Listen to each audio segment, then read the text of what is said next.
മൂത്തമ്മാനോടും ഇളയമാനോടും മൂത്താപ്പനോടും ഇളയപ്പനോടൊക്കെ നല്ല ബന്ധം ഉണ്ടാവണം. ഉപ്പാന്റെ അതേ സ്ഥാനമാണ് ഉപ്പാന്റെ ജ്യേഷ്ഠൻ അനുജന്മാർക്കൊക്കെ. ഉപ്പാനെ പരിഗണിക്കണ പോലെ അവരെയും പരിഗണിക്കണം, സ്നേഹിക്കണം.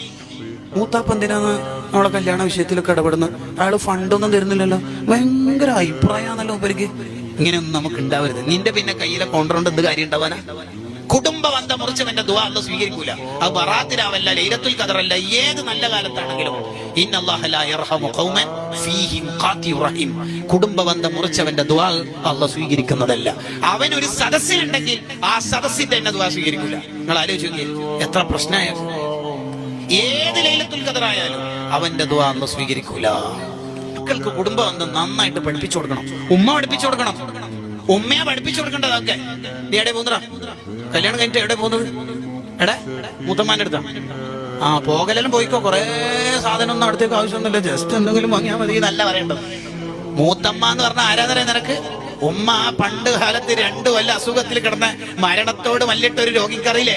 ആ കാലത്ത് നിങ്ങളെ മുഴുവനും അരിച്ചെടുത്തത് മൂത്തമ്മയാണ്.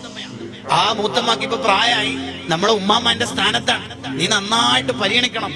എടാ, കുറച്ച് എന്തെങ്കിലും നല്ല ഹദിയല്ല മൂത്തമ്മക്ക് കൊടുക്കണം, അങ്ങനെ പറയണ്ടേ.